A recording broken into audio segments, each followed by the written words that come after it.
Thanks for tuning in to another episode of the Blue Raider Podcast, hosted by Jake Bolden and presented by the Conseco Group General Contracting and Mighty Dog Roofing.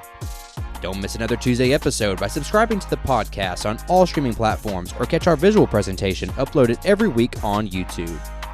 Don't miss our next ticket giveaways by subscribing and following on all Blue Raider Podcast social media accounts on Twitter, Instagram, Facebook, and TikTok at Blue Raider Pod.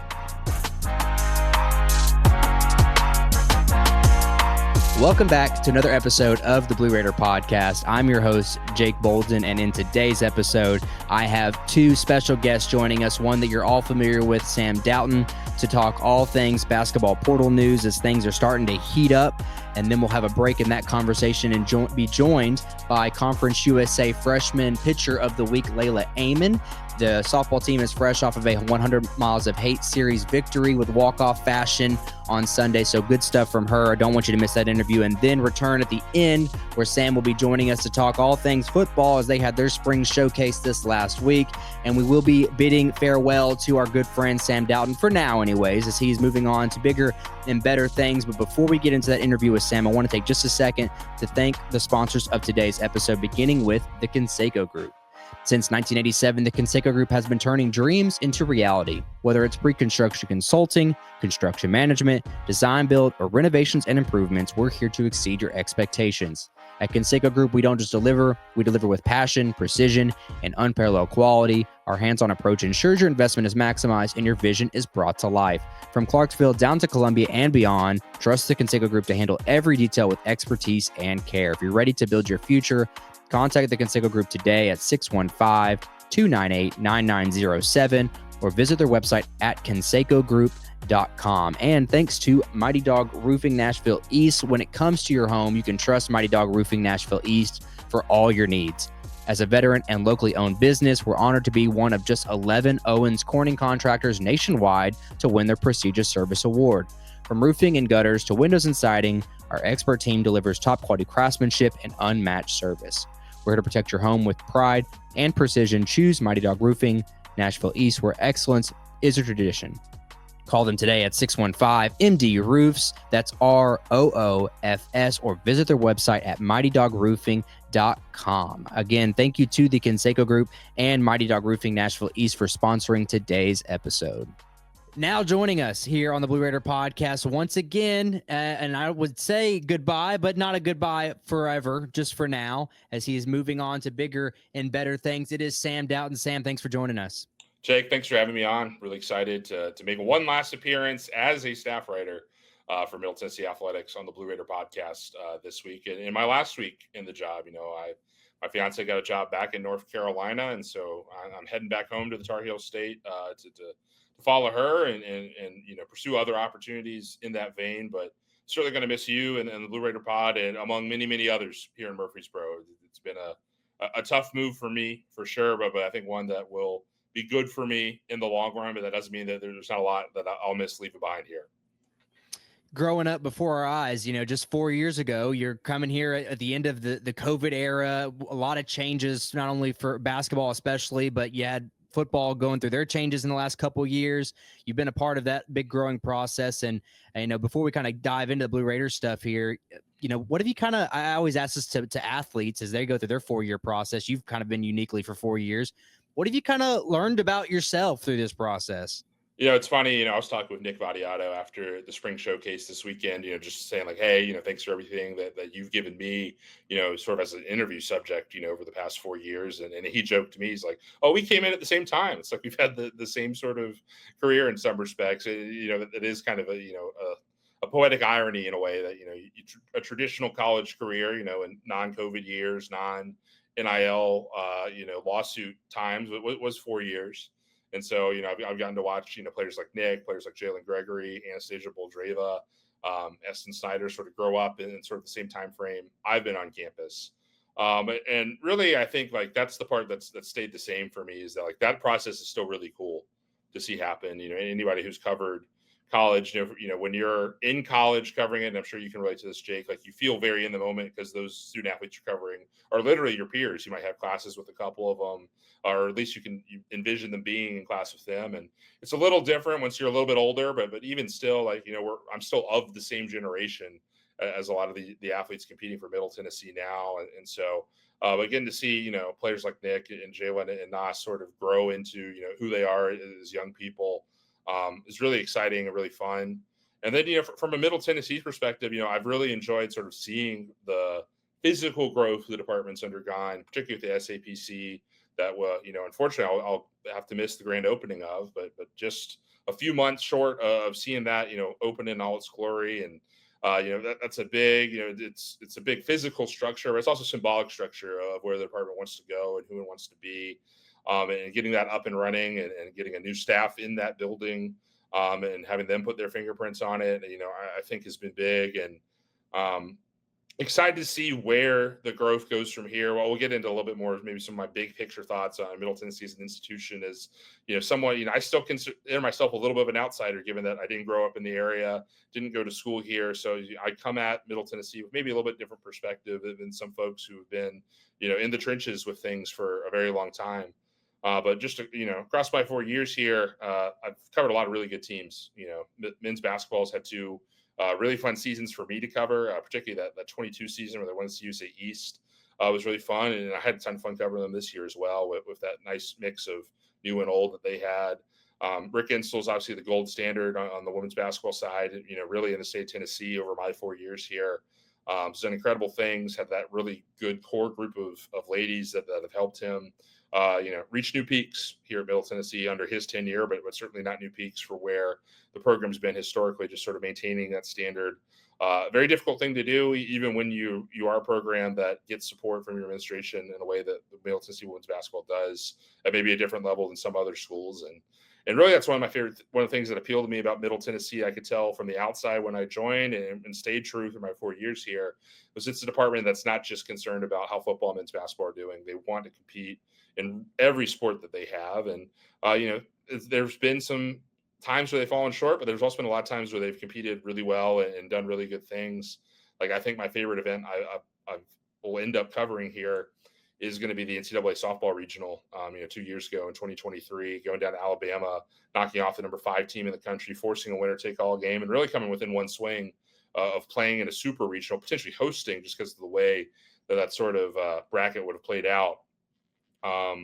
Really spectacular weekend, really fun group, and a lot of those same players are still part of the team, now for a softball team that has a shot to make some noise if they can play well sort of this last month of the season heading into the conference tournament, get qualified and do some good things there. But it's been a really fun ride, and sad it's over, but excited to see what comes next for Middle Tennessee.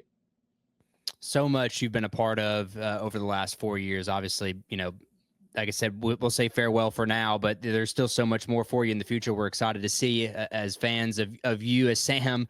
But before we kind of get back into the big picture and stuff that we were talking about there, the big topic that is on everyone's mind is the portal situation right now with men's and women's basketball. They've got everyone wants to know who's talking to who's coming in to see. I know we just got off of the Final Four dead period, which just only lasts for a very brief week.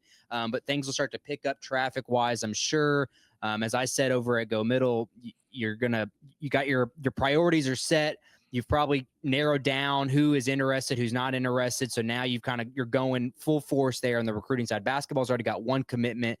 Men's basketball already has one commitment with Javon Carter from Alcoa coming back to the Volunteer State. But what kind of updates can you give us on that front? We'll start off with men's basketball.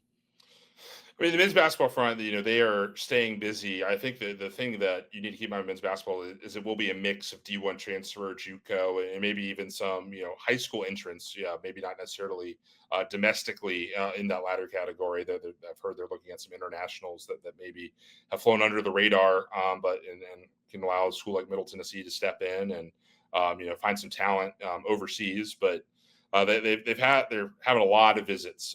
This is probably, I would say, maybe the busiest time of year for both the men's and women's basketball staffs. I see them more often in season than I do see them now, because a lot of them are, obviously, they're traveling to go see players. Their players are coming in and they're spending all their time with them while they're on their visits. But they've had a few folks in for officials that I've seen. Obviously, got that big commit from the Alcoa kid who did good work in his limited minutes at Penn State, but I think is definitely more seen as someone that you can build off of what he did in high school, here in Tennessee, as someone that you can build around for the future. But the good thing for the men's team is that they have enough players returning that you're not losing all of your production. You're losing a lot of it. Don't get me wrong, but you have a good core to sort of build around. And that's not always true for a lot of these teams, and particularly a lot of teams in Conference USA. Save for Liberty, who kept most of their starting lineup. Pretty much everybody in Conference USA is starting over to some extent. This offseason on the men's side. So that leaves the door wide open for Middle Tennessee to step in, and a lot of work to be done over the next month or so to nail down those officials and really figure out what your budget is for getting some of these guys in. Obviously, there's some guys that you're keeping that probably are going to get a little more NIL money than they got the year before, if I had to guess, just based off of their performance. But you still have some stuff to play with, and you got to be smart with it. You sort of, the operative word is Moneyball. Can you recreate some of the players you had sort of in the aggregate based off of what you're getting? And I'm not allowed to talk about specifics for a couple more days because, I'm still bound by NCAA bylaws and stuff. But, there's a lot of work being done. And I would just say expect a diverse range of different pathways to Middle Tennessee. It's not going to be all D1 transfers this year. Yeah, I was under the impression too. A lot of JUCO guys have been in discussion, which obviously that works out great, and something that it isn't necessarily always the sexiest option. You think, well, we want the SEC transfer, we want the Big 12 transfer with that guy that scored 20 points a game. Obviously that's a reach, but the reality is, as much like we saw with Liberty, one of their top scorers, Talon, came in from Division II Arkansas Tech, like. Those options are very viable. You talk about junior college All-Americans, like there's good basketball at all levels. So I imagine, again, you may not come across your board as the sexiest options, but there are plenty of good basketball players out there that can supplement this team where they need it the most. And I want to transition that to say, on that note, Jake, just real quick here. I remember this time last year, I was talking to you and Oliver Baltz about Jalen Counter, the kid coming in from IUPUI or IU Indy as it's now called. And I remember both of y'all were like, what are they doing in on this kid? Look at all the turnovers, look at all this. And, I was having to sort of explain the perspective I got from the coaching staff that they think that, he was on a terrible team. That's why all the turnovers happened. He was having to force things because he was the only player that really could score or could make things happen on that team. And when you get him in an environment with a lot of, better players, he's going to reduce those mistakes. And that's basically essentially what happened this year for Middle Tennessee. So a lot of times those guys that maybe don't look, as, beautiful on paper as you would like, can sometimes thrive in new environments. Kamari Lands is maybe another good example of a guy that probably was expected to do well and ended up doing pretty well. And his opportunity obviously was unfortunate. The injury that he dealt with this season sort of limited his overall potential, but when he was healthy, he was productive. And a lot of times these new starts can be what guys need. And, Coach McDevitt's system allows a lot of those types of players to thrive in those situations. Those are the exact words Nick had used to me when I was at fall camp last year for football. As he said, this Jalen Counter kid is better than we thought he would be, and so I expect, I don't want to doubt their level of talent, acquisition, or I guess evaluation that they have for some of these kids. If they fit their system well, who am I to judge? They did a pretty darn good job this last portal season, so hopefully they can hit that home run again. But as we look at the personnel, what should we expect? I mean, I know Javan kind of fills maybe the point guard role you're missing with Weston and Counter exiting. Obviously, you need some depth there. When I assessed it last week, I said they just kind of need depth a little bit everywhere. You need some experience, maybe down in the front court. Alston comes back, Lands comes back, Loof comes back, but it's kind of hard to replace a guy that averaged a double-double on a nightly basis. But I think collectively, you'd like someone experienced down in the front court, and you just kind of need depth a little bit everywhere. I was going to say you need a big that can play 10 to 15 minutes a night, and you expect Chris Loof probably to go up to that 25 to 30 range that Esam was playing this year. And I think they're if you look at sort of his plus minus numbers and his efficiency numbers, they like his potential there. He's not going to be maybe the scorer Esam was, but he's a good defender in the post in particular, and shown good rebounding prowess. So I think they're content of rolling with Loof unless they get somebody on their radar that's really something special that's sort of in their budget, which is much easier said than done, particularly as sort of those fifth year guys that have some extra eligibility from COVID tend to get shrunk down now that we're sort of have all those guys who have sort of rotated out mostly of college basketball at this point. But like you said, I mean, it's the same types of players that Nick McDevitt has brought in a lot of times, a lot of wings with length that can be switch mavens on defense, and then you're gonna need some guards that can put it in the basket. And based on the people that I've seen them bring in, they found a lot of guards that can put it in the basket, and they found some intriguing sort of wing options as well. And I think you sort of need to hit on probably 3 or 4 of them to feel good about your top 8 or 9 rotation next year in the portal. And the good news is there's still plenty of time for that, but obviously, everyone's anxious and wants to see those commits roll in, and I'm certainly chief among them as well. Yeah, in due time, they'll come. And also on that same note, bring it over to women's basketball. They haven't had any commitments yet, but we've seen more names enter the portal. We're now up to 4 Lady Raiders that are in the portal, the biggest obviously being Tamia Scott. How do you replace that production? It's going to be a very young locker room as we sit today. So when you look at who they're bringing in, I have to think top of the list is an upperclassman of some sort, someone that's played a lot of minutes. I know at least my area that I have expressed numerous times is finding someone experienced again in the front court, specifically the 5 spot, because you're bringing in Nicole Dominguez, who everyone wants to assume is going to be the day 1 starter. And I don't think that's a bad assumption to make. We've seen that in years past, a freshman center come in and start.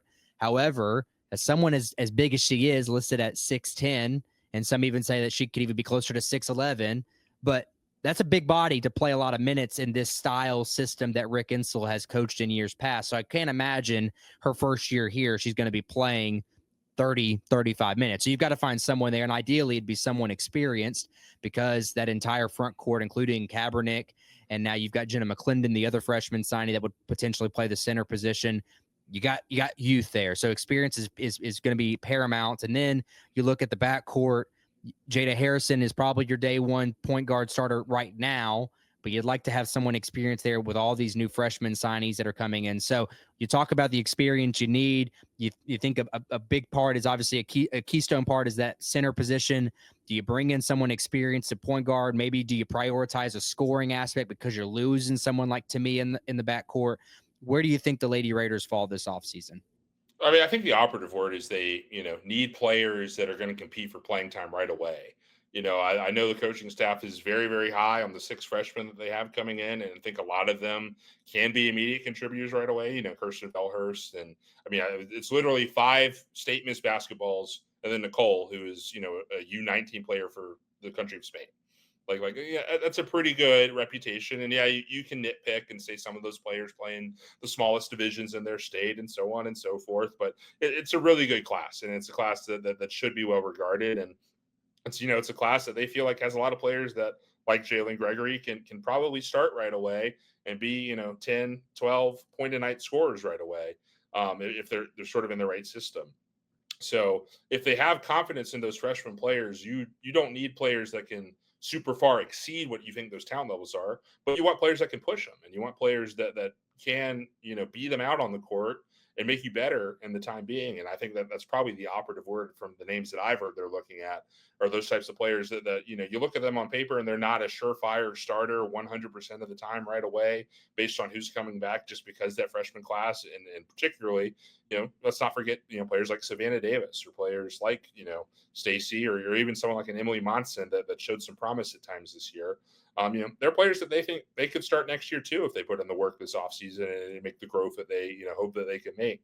So, with the budget that they have NIL wise, and getting players that can compete right away for those starting minutes, maybe even if they don't necessarily get beat out the jobs right away, is going to be the operative word there. And so, that's the types of players to me that they're looking at. And they take all sorts of different forms. It could be, a guard from a smaller conference that, played for maybe a middle tier team in that league, wants to be playing for, a mid-major that can compete for conference titles in the NCAA tournament.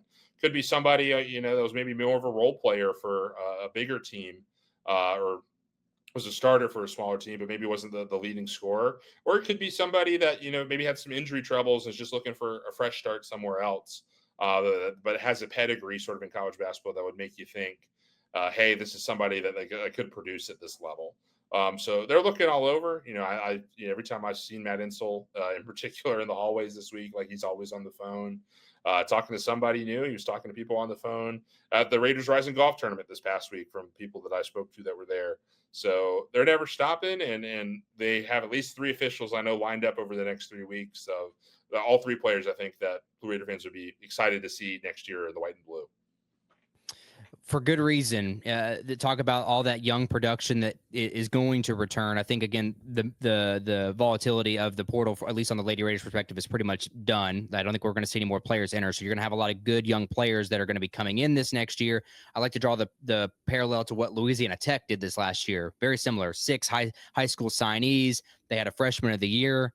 And Jordan Marshall. That team is returning all their talent. If they just had a few veteran pieces, they could have been a legitimate challenge last year. I mean, mind you, they were the other team that defeated Liberty in the regular season. So you'd like to think MTSU's in that same boat. So I look forward to what they do in these next couple of weeks. Like you said, I know there's a lot of names rolling in, and of course, at Go Middle, I have the big board responsibilities there with those signings. So I encourage you to go over there if you're really interested in knowing about the Lady Raiders. But let's take a little break right now in our conversation. Let's hear from Leila Ammon, Conference USA 2-time Freshman Pitcher of the Week honoree, and we'll be right back with more from Sam. The BRP is proudly partnered with Rivals Network affiliate GoMiddle.com. Subscribe for premium content for all the inside scoop on MTSU athletics, recruiting, or join our free forums to discuss today's episode and all things Blue Raiders. The BRP is also partnered with the College Huddle, a nationwide collaborative effort with over 80 Division I programs represented.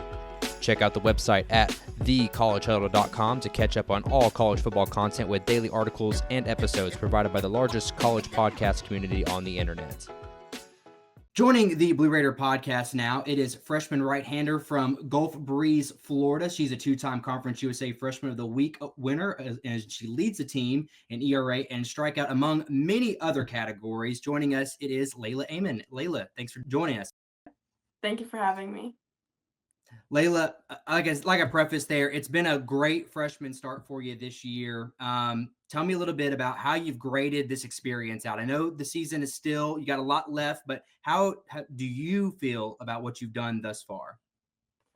Honestly, so far it's just been surreal. I was talking to my parents and I can't get over the fact that like I'm here, it's like growing up, all you want to do is like play college softball. You like look up to these girls, and now it's like you're finally here. And honestly, like this season has been so great. Like our team has been doing great, and having a good team behind any of the pitchers that is out there feels so good to have. And really, we've had that this season so far.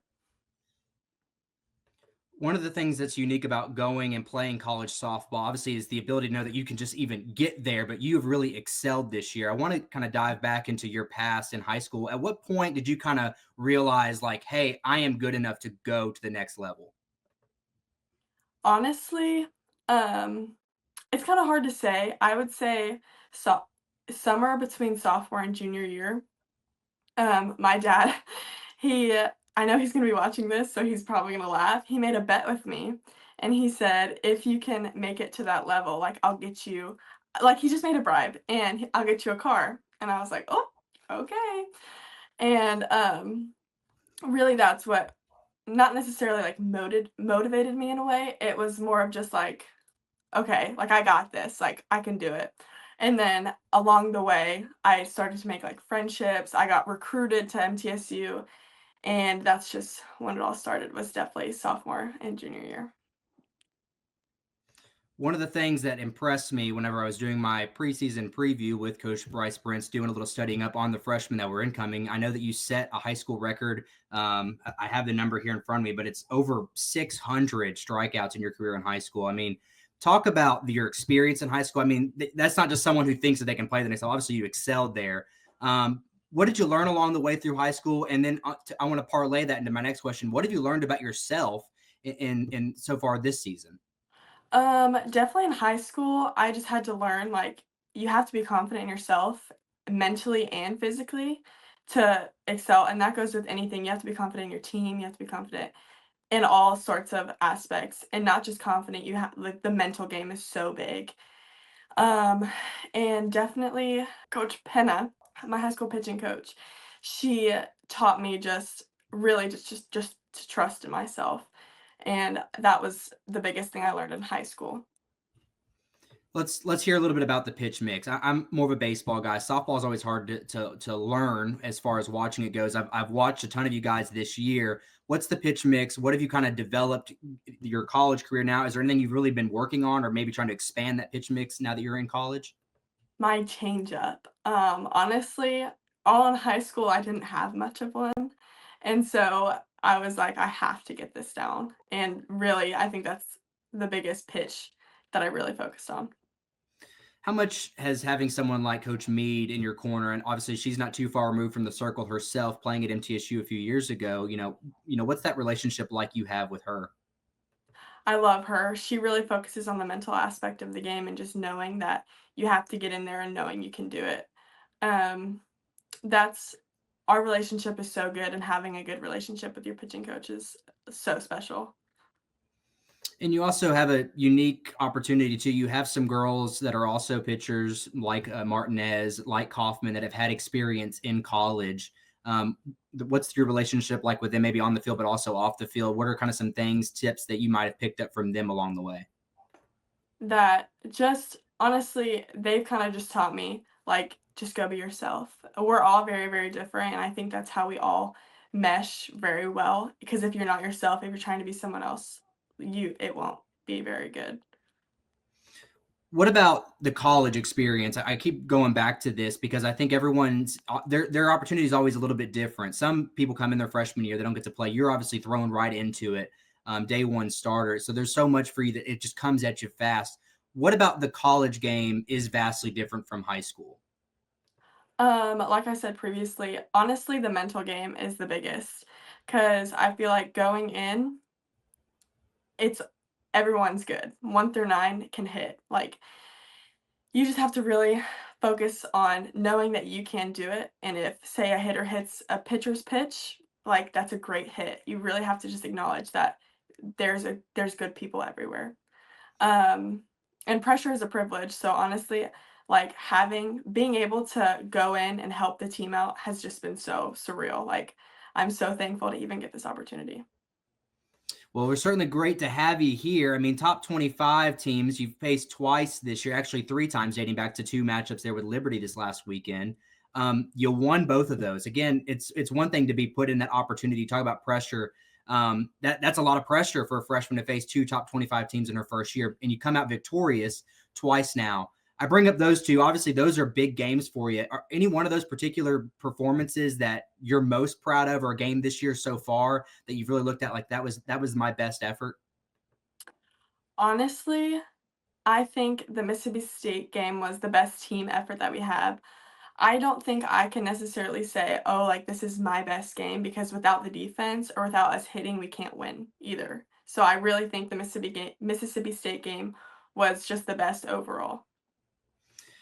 And you talk about the hitting side of things. I know that you dabbled a little bit in the hitting there in high school as well. You've got some reps here in college. Is that something that you kind of you miss that aspect of it? Because I'm sure in high school you were an everyday batter. I was an everyday batter, but honestly, having these people who really can, like, I mean, they can hit the ball. You've seen, like, the stats. It's fun to watch and it's fun to be a part of, and I'm super grateful that I'm on a team with people who can hit. It's a little bit of I want to say it's hard to kind of swallow because the team has already set a program record for home runs this year, 45 home runs and counting. You still have four more Conference USA series ago. I mean, you can't ask for that better run production in the circle when your team just hits home runs like that. Yeah, for sure. talk about some of these seniors that you're experiencing your playing time with. I know Ansley Blevins, one that's been your everyday catcher for you. She obviously hits a lot of home runs. These girls, what is that relationship like you're building with some of these teammates? Again, it's hard to kind of fathom the kind of chemistry that this team always seems to have. Coach Breeden does a great job of creating chemistry with his players, and you seem to be matched up with them from day one. So talk about the experience that it's been with not only your pitching staff, but as well as your whole team as a roster. Our whole team honestly meshes pretty well on and off the field. I think just being able to have all these new people come in and mesh so well is super important. Some people who aren't necessarily like streamed in the everyday life is our core group. Like we have Kennedy Chapman, Emmeline Witt, Sabria Rito. They're our core group. Like whenever we need someone to cheer, they're always cheering. And then we have Ansley Blevins, Ava Tepe, Avery Wynn, Dimitri Milanopoulos. They're all of our catchers. They do just so much for us. Our pitchers, our infielders, they so much for everybody. Honestly, like the relationship I have with our catchers is like top tier. Like having a relationship with your catcher is so important because say like I miss a pitch, they're always there to back it up. As well as our middle infield, we did have we have a freshman starting there as well, Lily Pendergrass, and we also have another freshman. They go back and forth, Zoe Milanopoulos. They're amazing. Like it's all just, I think it's hard for me to grasp. Like we're all coming in here and we're all doing very well. Any sort of, I know that the softball team loves to do the line dancing before every game. I don't know. Are you a part of this? Is this something that you're picking up? Are you still learning the steps much like I do when I go to line dancing? Are you sitting on the side hoping one day to kind of step in there? Oh, I'm in it. I'm in it. Our group likes to do kind of a competition. So my team is Jana Want, Sabria Rito, and Zoe Milanopoulos, and we go against another group of 4 girls before every game. So that, along with your pregame routine, is there anything else in particular? Because pitchers can kind of be weird about this. Is there any kind of pregame rituals that you do aside from the line dancing? Honestly, I try to steer away from the rituals because then if I do something, then if like we lose the game, then I'm like, no, I can't do this again. So I kind of try and just steer clear from those. I got you. Non-superstitious pitcher. Very rarely do you ever come across that. Well, as we start to wind down our conversation here, one thing as I was doing my research here, and I'll find your GoBlueRaider.com profile, it says you're born in Texas. We know that you came from a Florida high school, but I can't help but find on your social media that you played for Team Canada. Are you this well-traveled? What's the story from those destinations? So being born in Texas to being from Florida, I am a military child. So my dad was in the Marine Corps.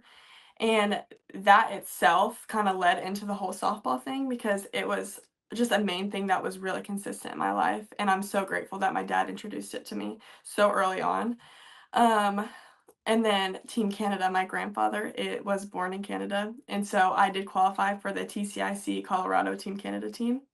And that was just super cool experience. You get to play people from all around, either the country, the globe, It's just it's a really cool experience. Where does you call it the TCIC? Where do they play that at? In Colorado. So you quite literally have been just about to every corner of the North America, anyways. Texas, Florida, Colorado. Obviously, you're competing for Canada. Very, very cool, interesting story. Another part too is you're a biology major. Now I know you're a freshman, and the common case for a lot of athletes is they're going to change that major at some point. But most people don't normally go for a major their first year. So what was the draw to biology? So honestly, going in, I've already changed my major, but going in to college, I wanted to be a forensic psychologist. And I kind of took a criminal justice class and realized it was just a little bit too scary for me. And I've always loved, skincare and beauty, taking care of yourself. So I switched to biology because it's also a very big, wide range, and I'm hoping to become a dermatologist. Very cool. Very interesting. Well, I always, it scared me at first when I see biology as a freshman because I was in the same boat. I went something broad. I kind of narrowed it down as college went on. So, of course, I wish you the best of luck with whatever that endeavor is that you wind up going down. Lastly here, as we bring the conversation back to softball, you got your last 4 Conference USA series coming up. This team is on the brink, right as we sit today of this conversation, on the brink of qualifying for the Conference USA tournament. You know this team is capable. You just took down the number 1 team in the conference. I guess the big key is the consistency. What do you see from this team? What needs to happen down this stretch to obviously be playing your best softball, but to obviously make yourself in the Conference USA tournament and make some noise when you're there? We just need to be ourselves. We know we're good. We can do this. Work as a team, and honestly, I think it'll just provide. The biggest thing I hope to see is that, we continue as a team and we don't try and do stuff that we like, don't try to overdo it. Coach Brent says everyone ties their shoes the same, everyone wakes up the same. If people it doesn't matter if they have an SEC jersey, Conference USA jersey, ACC, it doesn't matter, we're all human. So I really hope just to keep that in our heads, knowing going on. Absolutely. Coach Brent's always one with the wise words. I could tell that there was a little Bryce Brent's in there with you when you said pressure is a privilege. That sounds like something from Coach Brent's. Well, Leila, I appreciate you taking the time in your busy schedule to join us today. Obviously, we wish you and the Lady Raiders the best of luck the rest of the way. Thank you. Did you know the Blue Raider podcast has an online store? You can now support your favorite podcast by checking out our selection at our website, blueraiderpodcast.com. And stay tuned for new merchandise releases as we collaborate with athletes in NIL partnerships. All right, we are back now with Sam Doughton. We're going to be talking a little bit of everything else. We had the great portal talk there at the beginning. We talked about softball. We talked softball with Leila Ammon, who happened to just come off a fresh 100 Miles of Hate. Obviously, I interviewed her before that series, but big win for them. I saw you at baseball this last weekend where they had a 1 win over Louisiana Tech. Really, if a couple balls go their way, they should have swept the first place Bulldogs, but still good weekends, especially from the softball side of things, as they only have 3 series left down the stretch here, and things are starting to turn. And one thing that I keep my eyes on with softball is they're tied for 6th place, but they're only 2 games back of 2nd place, and they play a very easy schedule down the stretch here. Things could really turn in their favor for Coach Breeden and the Lady Raiders.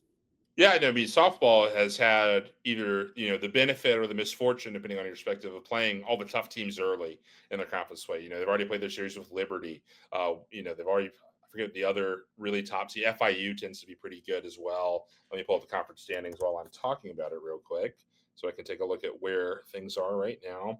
Yeah, Liberty, FIU, La Tech, they're teams that they've played early on in their conference schedule, and now they're going to get a chance to play UTEP and to play New Mexico State and to play Jack State, teams that they feel like should be either on their level or below their level, and have some winnable games, sort of in these last 9 games of conference play.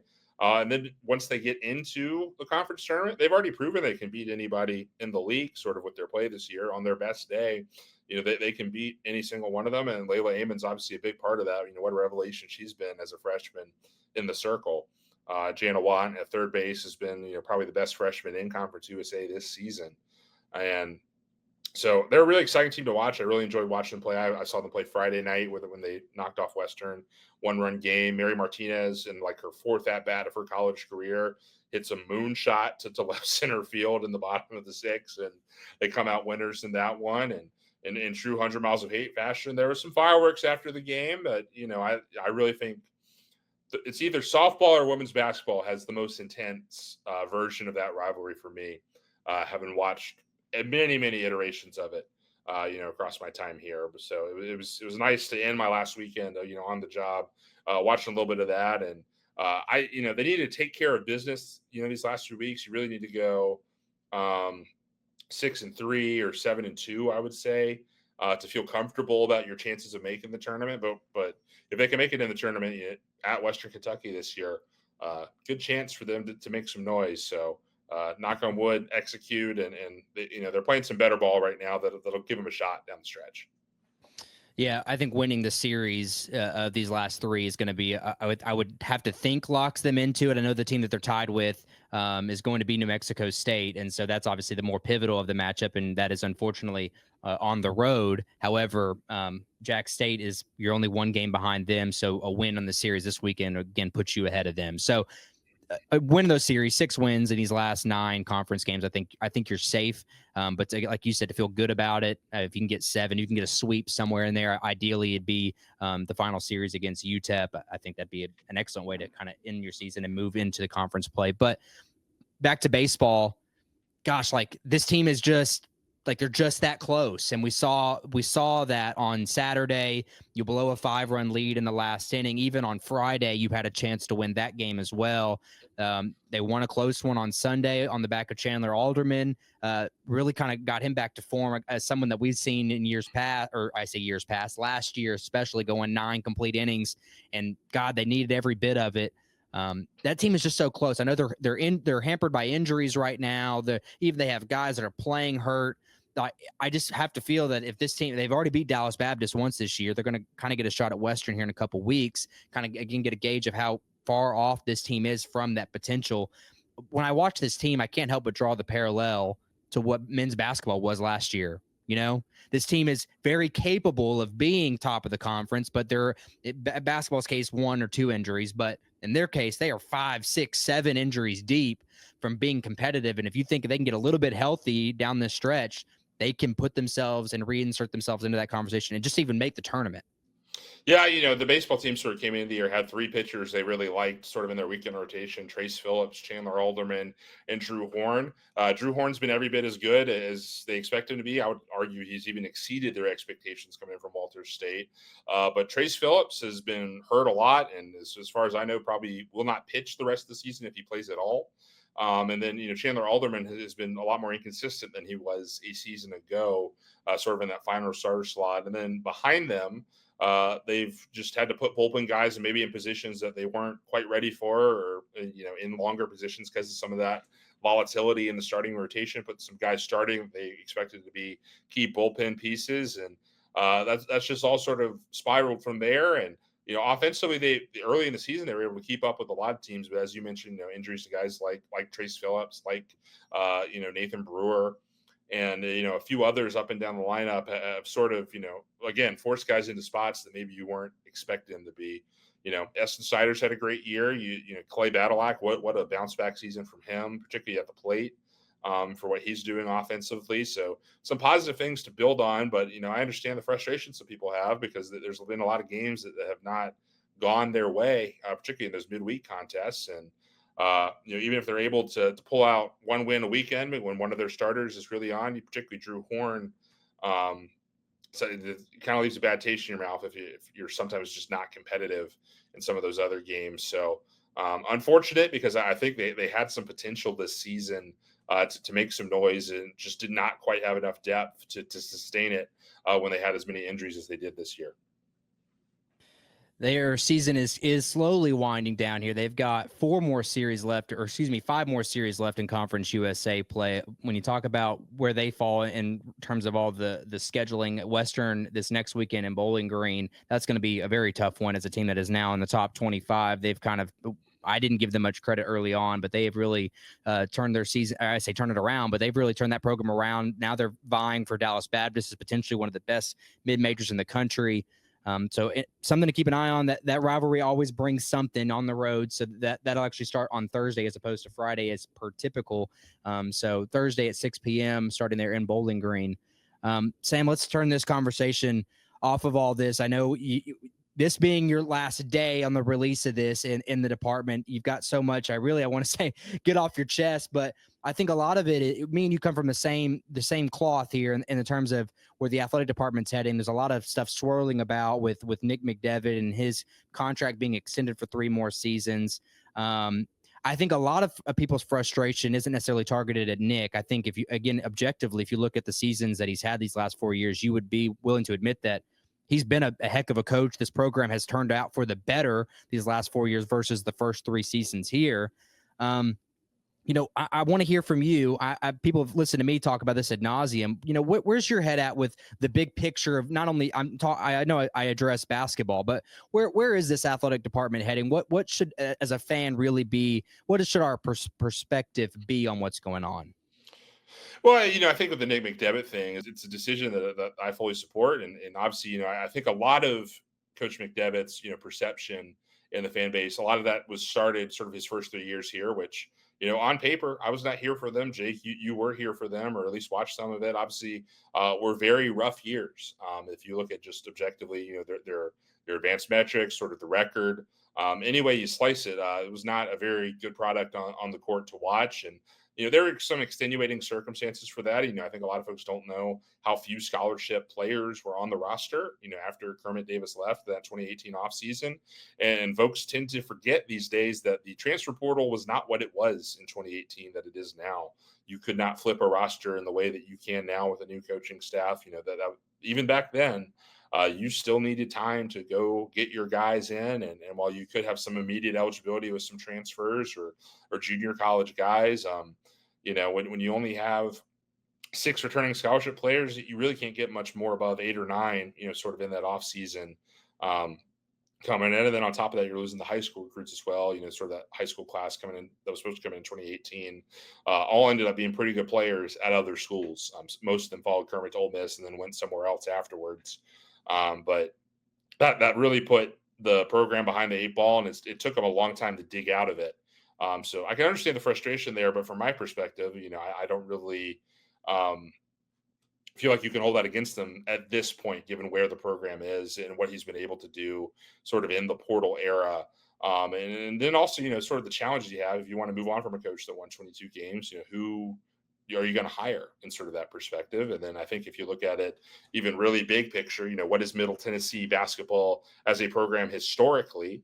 Nick's got 2 20-win seasons, I think, out of how many of that total in the program's history, like 10, 14, something along those lines. It's not that often an occurrence that Middle Tennessee wins over 20 games in a season, really historically. Nick, I think, is just one of either 3 or 4 coaches that has done it multiple times in their time at Middle Tennessee. And, we've obviously had some really good coaches run through here, Kermit Davis, chief among them, but, guys like Bruce Stewart, Jimmy Earl as well. And Nick is maybe not quite at that level yet, but he's firmly the next guy behind sort of that trio, I would say. So, I think from my perspective, I've had a lot of fun covering this team the last 4 years. I think they've had a lot of really good moments, and we're really just a couple breaks away from making some big things happen in those things. And, I have my other thoughts as well. Nick obviously is not as what's the way to put it? He's not as much of a hothead as maybe some of the other coaches that have come through here, probably Kermit Davis, chief among them. And I think there's a certain element of the Blue Raider fan base, based on my experience, that likes coaches that are, very aggressive on the court, particularly to their players, because they think that they hold them accountable. I've seen Nick hold players accountable in practice a lot, but that's just sort of not his style necessarily on game days. And if there's one thing I've learned here at Middle Tennessee is that there's a lot of different ways that our coaches here have been successful. Jeff Breeden's another coach that's not really someone that's going to blow up on them in game, might blow up on them after the game, but he's obviously had his success. Jimmy Borndame, someone that holds that intensity on the men's tennis court very highly, and Rick Insel, someone that holds that intensity in the game very highly as well.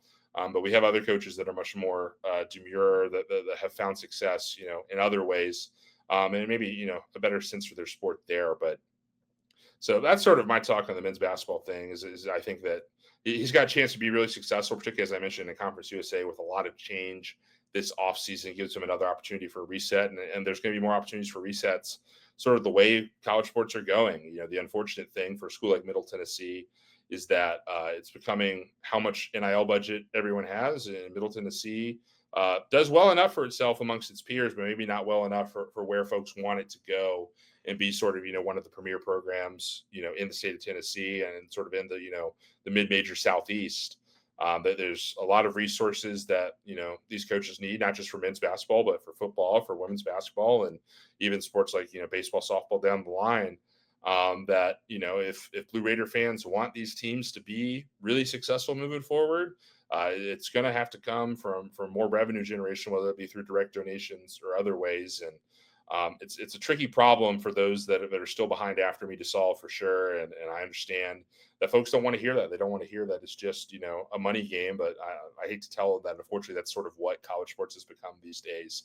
And so Middle Tennessee needs to find a way to continue to play that game and play it even more than they are right now, to reach the levels that folks rightfully want them to meet.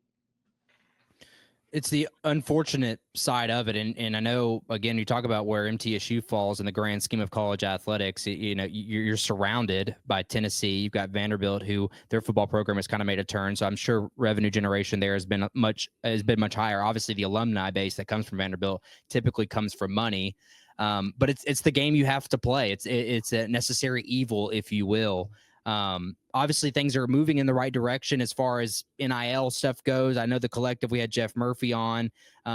He's very happy with where they are as far as a collective, keeping that out of house. I know Lee De Leon came on and talked about house settlement. That's something that's still in the works right now. That was supposed to be resolved this last week. My understanding is this week they're going to be reconvening on that with the whole settlement and everything. But, talk about these challenges. Again, you have a unique perspective because you come from North Carolina, where they have their own version of this, obviously on a bigger scale with the likes of Wake Forest, Duke, North Carolina, NC State. But MTSU kind of falls in that realm where they just fall a little bit behind those that are surrounded by us just by virtue of location. And there's not much the university can do. There's not much the athletic department can do other than do the best that they can with the resources that they have. And when you talk about what this program or what this department is doing on a daily, weekly, monthly, yearly basis, again, I hate to be someone that is just patting the back, because I want to win more championships. And believe it or not, the coaches want to win more championships too. But I have to think this department is doing the best they can with what they have. And I'm interested, for someone that's been inside for 4 years, what are your thoughts on that? Well, first off is that we already have a lot of very generous people that donate money either to the department or to the collective. Jeff Murphy's one of them, Jonathan McGuire from McGuire Management Group, the Hollingshead family with SRM Concrete. And that's just, there's countless people I could mention that I've met over my 4 years here that all, do a ton to get, Middle Tennessee athletics to where it already is. But for Middle Tennessee really to take the next step in where college sports is heading, like they're going to need another 100 donors of those varying levels and more, really to get there. And I think that's one thing that's maybe frustrating is not the right word, but maybe is what I've learned about Middle Tennessee is Middle Tennessee just sort of as a university apparatus does not generate a ton of those alumni that have that sort of affinity for the athletic department. I mean, Middle Tennessee is a heavily commuter school. It's only getting more so with more students going online. I remember when I first moved down here, they have these sort of ribbon banners down Middle Tennessee Boulevard right on campus. And the tagline on one of them is Middle Tennessee is the #1 school for transfer students in the state of Tennessee. So you have a lot of students that are coming here from other institutions, whether it be community college or four-year institutions, and are getting their degrees. And in Middle Tennessee, one of the things I'm proudest of from working here is that they have a lot of degrees that are very, focused on sort of job creation and getting people involved. You got, majors like the concrete industry management major have a 98% job placement rate. Recording industry management's another one like that. Stuff like mechatronics engineering, the aerospace program is very highly regarded. We have a lot of really great programs that help people, get a leg up in the next stage of their lives with the degree they get at Middle Tennessee. But the types of students that the university has focused on recruiting and the lack of dorm space on campus has led to a lot of alumni, in my experience, having a relationship with the school that is very transactional. They come to school for 4 years or 2 years or 1 year or 3 years and get their degree, and they can move on to their job. And it's sort of just a means to the end to get them to where they want to go in the next stage of life. And, there's nothing wrong with that. You need schools, from a big, sort of like even like a state legislature position. You need schools that fit that niche of, very hyper focused on sort of, degrees that can get people jobs and help students that are maybe more non-traditional college students. But if you're, trying to build, long-term brand affinity for a school, and so much of your, student body is commuting into campus, not staying in town, beyond their classes, not really having a reason to stay around campus outside of their classes. And then, a lot of them are even online these days, maybe not even coming to campus for, a good majority of their classes. So when you do that, that leads to, student life things like your athletic department not being as healthy maybe as one would expect with the enrollment numbers that you have. And obviously, that's been a big point of discussion my 4 years here that I've seen, online and even in person is just, student attendance at some games. And, it waxes and wanes. There's some times where we have really good student attendance, particularly early in football season, really big games in basketball season or theme nights when we get, the Greek organizations involved. But, I get it because a lot of our students just aren't on campus on Saturdays, don't live in Murfreesboro. And, it's a lot to, not go to your second job that's helping you pay through school to come to a game. And so, Middle Tennessee needs to find a way to, generate, more of that student life experience that people want out of college, maybe get more students that are interested in that sort of student life experience, just from my perspective. Because that's the type of thing that builds, sort of the affinity that I have for my alma mater, at UNC Chapel Hill. I grew up, went to tons of games just as a student, even when I wasn't covering them. And that was part of why I chose to go to school there, is I knew I would have that sort of experience.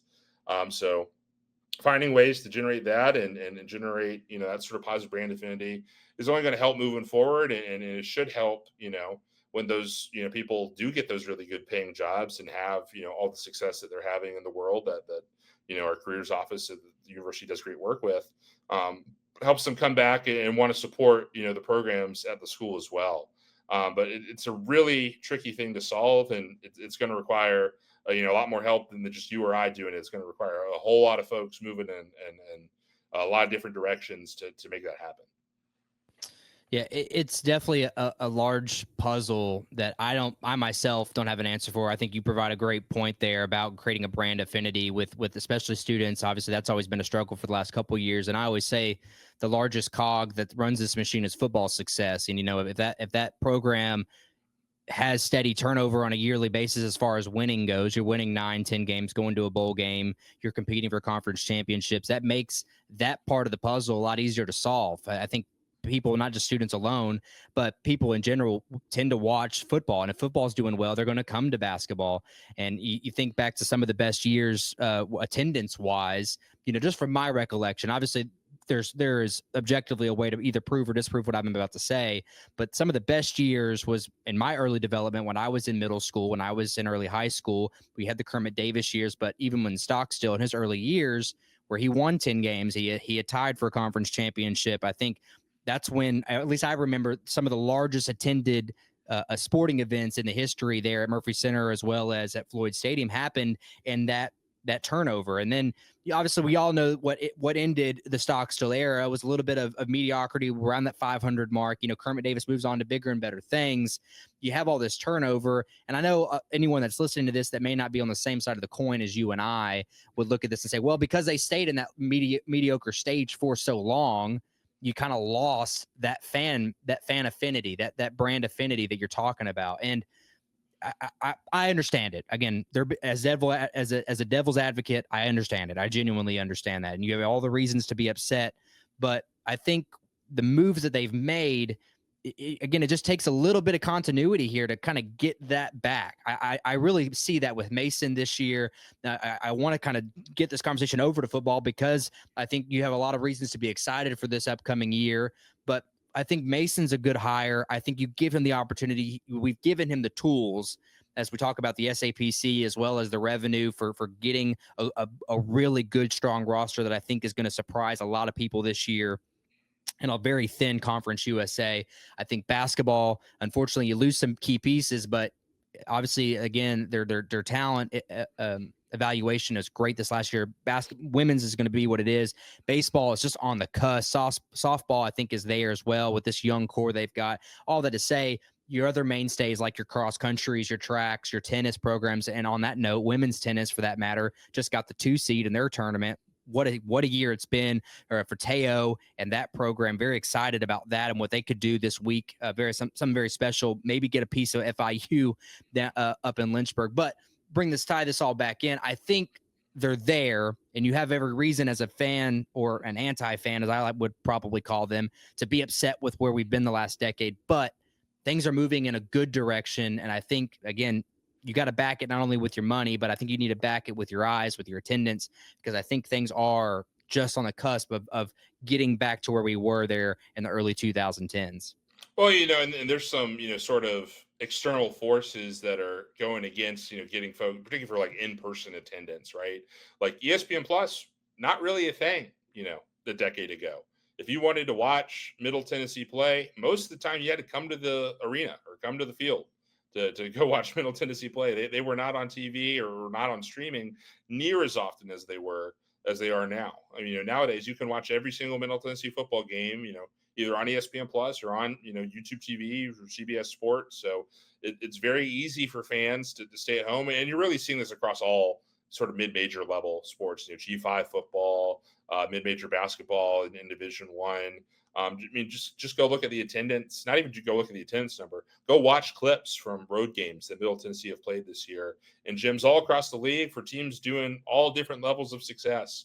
Outside of maybe when we're on the road at Western or on the road at Liberty, it's their attendance numbers, I would argue, maybe look worse than the Murphy Center or would look worse than the Murphy Center if they had as much capacity as the Murphy Center does. And that's true, across all things. And that's unfortunate. But it's something that, as you said, Middle Tennessee needs to find a way to solve. And it's something that I know a lot of people in the department are working very hard to try to solve.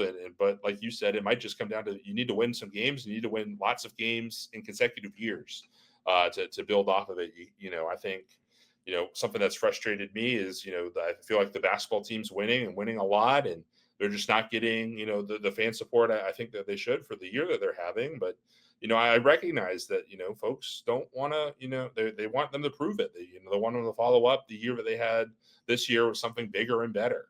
They wanted people to follow up that CUSA East championship season with another year, at that level where they were, a top 3 seed in Conference USA that had a shot to, play for the title instead of a top, 4 or 5, sort of 19 and 14 type squad. And, you and I can't, tell people that they're wrong for that. It's their money. They want to do with it there. But I can tell you, just from my perspective, that if you want Middle Tennessee to win, and you have the means to do so, donating to organizations like Raiders Rising, donating to the BRAA is going to be the fastest way to get these programs where you want them to go. Just because a lot of this roster management is going to just come down to how much money can we pay to get guys year after year, guys and gals year after year. Women's basketball is increasingly that's becoming part of it as well. If the Lady Raiders want to sustain where they've been in my 4 years here, it's going to require more resources for them to do so. And a lot of times those resources, there's some stuff that you can do sort of on the budget side, on the university side with the house settlement that might open up more opportunities there. But a lot of it's just going to come from, donors with affinity, cutting checks. And so we need to find more of those people, explain to them sort of what, the new reality is of the situation, and hopefully convince them that if they want to, continue to cheer on winning teams or start to cheer on winning teams as some programs start to turn things around. It's a money issue. And I know it's frustrating for folks like you and I, Jake, that don't have the means to make a high impact donation, as I'm sure many of your listeners are also in that boat. There's only so many whales that you can find, but if you happen to be somebody that makes a good bit of money, like that's a way that you can help, teams that you like win right now. And there's many ways to do that. You talked to Jeff Murphy earlier. They're obviously a great place to start if you just want to get involved sort of at the bottom level. If you're somebody that's already been donating, I'm sure you've heard from our development people about, the ways that you can make an impact. But there's other ways too. BRAA, I think a lot of folks don't know, is that you can designate your money for a specific sport. If you don't want to just donate to the general fund. So if there's a specific program that you want to see rise, if you want to see volleyball rise under a new coach, you want to see softball, continue to make inroads. If you want to see baseball get back to where they were, under Coach Pete, you can donate to those specific programs and give them the resources that they need to get going. And in a post-house world, knock on wood, assuming the settlement doesn't change drastically, they'll have the opportunity to help some of these programs directly. I don't know exactly what middle sort of breakdown of that rev share is going to be, but there will be some of it, and the programs you expect will get some of it. So, Jake, I've always felt inartful asking people for money, but sort of on my way out the door, I feel like it's some tough things. Like that's what's going to help Middle Tennessee the most, is just getting that number better. as we enter sort of this era of roster management and almost a salary pool for a lot of these places. Yeah, and it changes a lot. You talk about the house settlement side of things. I know that they have their the breakdown. I know when I talked to Lee, and then the DOE came out with their memo thereafter saying now it's going to be 50-50 split. The settlement's still not done, and now we have a new administration in the White House that is supposedly going to be getting rid of the DOE. So does that fall under what new department does this legislature fall under? I don't know. So there's still a lot of questions that go around that. But one of the easiest things is, as you said, is giving to the BRAA and or giving to Raiders Rising. And again, that's an ever-changing field. Even with the settlement, it's still going to keep changing. But to add a little fact check there with what you're saying, and it will coincide with what you said, women's basketball, obviously, they've always led Conference USA men's basketball, third in the conference in attendance, behind Texas El Paso and New Mexico State. And if you know anything about geography, there's nothing else to do in El Paso or Las Cruces, New Mexico on a Thursday and Saturday night. So to be on top of the league, really, in the grand scheme of all these, I think that's, again, that speaks volumes, again, to those that are there, that are showing their fandom with their feet, being in their seats. You just hope that, again, a lot of this giving, a lot of this fandom continues to grow in what are pivotal years moving forward. I obviously hope the best in terms of basketball. I hope the best for McDevitt. I like him a lot. And I think the good news, if you're a Middle Tennessee fan, is that Middle Tennessee, comparatively to the schools that they are currently in a conference with, is very competitive from a resource standpoint, with everybody not named Liberty. And even then, Liberty can have all the money in the world, and they still got to execute on the field. And, we've seen our teams be able to beat Liberty, many times down the stretch. And it's not like, we don't have a Capital One Cup for Conference USA like we did in the Sun Belt, and Middle Tennessee won that Sun Belt Cup quite often when they were in that league. But Middle Tennessee should be able to punch its weight as far as resources go with a lot of these Conference USA schools, and your support is only going to help keep that better. Now, what I think is going to be the tougher, longer term ask is breaking sort of out of that Conference USA things to, can we compete with Memphis? Can we compete with UAB? Can we compete with some of our old Conference USA mates that have moved on to the American? Some of the schools that are maybe the bigger schools in the Sun Belt, like a James Madison, and so on and so forth. And there's a lot of different ways they could do that. Obviously, James Madison's got that exorbitant student fee that helps fund a great portion of their athletic department. Middle student fee is not modest, I would say, based off of my recollection of it, but it's not close to what James Madison has either for athletics. So there's lots of different ways down the pike. I'm thankful that's not my problem to solve at this point in time. That is one benefit of moving on, is that it is some extent someone else's issue to solve, but it's one I'll be following closely from afar, because I'm very curious for it. But Middle Tennessee's set up well to take advantage of where they're currently at. They just need a little bit more of that spark from some folks, and need to find particularly some new folks, because there's a lot of, like I said, a lot of very generous folks that are helping get Middle Tennessee where they are right now. And we can't just keep going back to the same people over and over again asking for support. So finding some new folks, if you're not one of those folks supporting right now, and you work a job, or you have a family situation where you can't help, you could help Middle Tennessee win a lot by stepping up and helping out there. And I know some folks in the BRAA, like Lee and folks at Raiders Rising, would be happy to help, let the benefits that you can get from that as well, as far as, season tickets and, parking passes and other things like that. A lot of different levels that you can help at, for sure. And some pretty fun perks, depending on the level you're donating that as well. Absolutely. Sam, been a pleasure to have you on. I keep saying one final time, but this isn't a final goodbye. I know you'll be keeping tabs on things that are happening here in Murfreesboro, and obviously we're excited to see where you land on your feet next. Obviously, congratulations is abound with you getting married here pretty soon.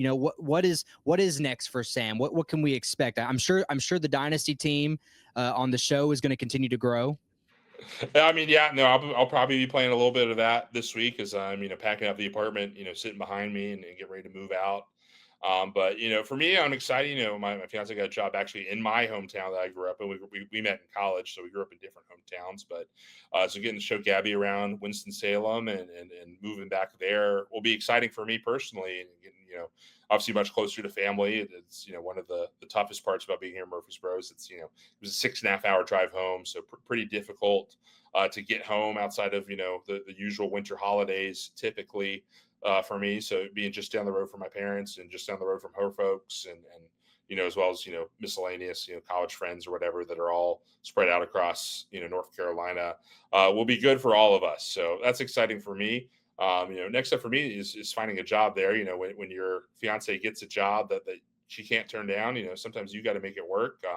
Gabby did that for me when she moved in up here with me when we were just dating, and did some odd jobs in between, did sales for Carnival Cruises and worked some temp jobs before she ended up finding a job she liked here that she did for the past couple of years. But, so now it's my turn to do that. And as you well know, Jake, in marriage, it's all, give and take. So I'm looking forward to that process. Obviously, I have a lot of, good clips and good experience and good references from my time here that hopefully will help. So I don't really know what's next, and that's kind of terrifying in some ways, but kind of exciting in others. Because I could see, coming out with either working in sports, working outside of sports, and just being a fan. A lot of different ways you can take it, but I'll be writing somewhere at some point. I just don't know when that will be. Well, the Blue Raider podcast is forever in debt to Sam and what you gave to me, and obviously the show as a whole. 2 years, we're getting close to 14 months now as a podcast. You're a big part of that. Again, I thank you so much for what you've given us. Obviously the fans, I'm sure I'm going to be speaking for them here. You give us a lot of great insight as someone that is on the inside, always been forthcoming with a lot of great information for us. And we look forward to your future. And once again, man, thanks not only for this episode, but for so much more. Your friendship, I couldn't ask for a better guy. And I wish you all the luck in the future. Well, Jake, thank you. And particularly thank you for starting this podcast. One of the things I think I'm sort of proudest of my time here is that when I got here, there was a very small sort of media market. That's sort of why my position was even created in the area. Obviously, a lot of the newspapers had reduced their coverage of Middle Tennessee and gone in other ways. And, Cecil Joyce, when we see him, does a great job covering us. But obviously, he has a lot of obligations covering the preps of Rutherford County, and particularly as strong as the high school sports are in Rutherford County. So, but operations like folks like Shane and Connor that are students with Go Middle come into more of our stuff. And obviously the folks at Sideline, starting with Calvin White, who did it for many years. And now you get guys like Brett Walker coming in and taking on that mantle. The sort of, I'm not so alone. It's not just me and Chip at the media room most of the time. Thankfully we've gotten, Jonathan House and Drake Williams, obviously with Sidelines MTSU, the Twitter account, not the student newspaper. Can't forget them as well. Seeing all of you guys, come in and be a part of the media sphere and helping when I can, obviously being an in-house staff writer guy, there's certain things I'm really good at and certain things that I'm not so good at as far as, media coverage and filling, every sort of fold for it. And I'm very proud of a lot of the stories that student athletes and coaches I've told here, but there's stories that y'all can tell and stories that need to be covered independently from the university as well. And so being a part of that and helping that grow, I think, maybe just a little bit with some of the stuff I've written, getting more folks interested and seeing that there's more of a market for it has been big for me. And so I know there's going to be someone coming in after me, and I wish them all the luck in the world. Hopefully I'll get a chance to talk to them as they take the job and tell them a few things I've picked up in my 4 years here. But you'll have a new person in the room with you, and I hope that you find them as helpful as hopefully I've been the past 4 years. You're going to be a tough one to replace, Sam. But once again, man, I appreciate you taking all the time that you've done to be with us today and in the past. And once again, man, thanks. Thank you, Jake.